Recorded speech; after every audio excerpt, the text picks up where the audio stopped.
क्यारे छ बाबु ओइ भेट त यहाँ दाइले नमस्कार गर नमस्कार दाइ। अनि बाबु क्यारे छ के छ नेपालतिर हालखबर हामी त विदेशतिर छौँ के सर र एसी चलेको छ हैन त कस्तो अब आइरहेको है अनि अब यस्तै छ हेर घुम्न गइन्छ टक्क कार्ड हालिन्छ कार्डमा पैसा तिर्नुपर्छ हेर त्यो कार्ड छैन कता भयो त अहिले त्यो कार्ड अहिले एकछिनपछि लिएर है अनि ग्यारेज बाबु अब भन्न त अब मैले भने होला कामै परेर फोन गरेँ यो दाइले भनेर अब गर्ने त कामै परेर अब घन्टा तर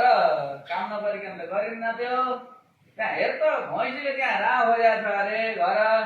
बाघा पनि खुट्टा दुखेर सक्नुहुन्न त्यहाँ तल्ला घर कि उपल्ला घर कता राह छ अरे त्यहाँ लिएर गयो भनेको त्यो जातो बाले कहाँ छ भन्दै हुनुहुन्थ्यो ए उपल्ला गाउँमा हो ल ल ल त्यो उपल्ला गाउँमा त्यति लिएर गयो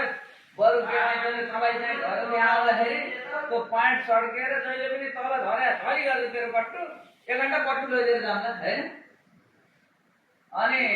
त्यही भएर त्यति चाहिँ के अरे काम गरेछ बाबु तँलाई चाहिँ आउने बेलामा टेन्सनै नगर न तँलाई जे जान्छ नि तँलाई मैले खुसी गराएर छोड्छु क्या त्यहाँ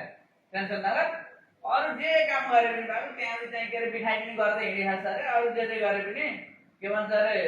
हाम्रा घरका त्यति सुबरतिर ज्ञान केही नगर्देस् अब घरका त्यहाँ पुरा छुरा होला नि यसो कटर सटर आँपसाँप फले होला तिन चाहिँ नचोरे पाए अरूका चोरे पनि है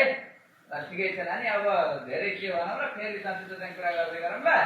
अहिलेलाई चाहिँ अब यस्तै छ बाबु यो पनि मलाई चियाएर मोटाएर हेर त कस्तो भयो जाँटा चाहिँ किल्ला खाइ ल बाई भाइ है बाबु ल ल चल बाई भाइ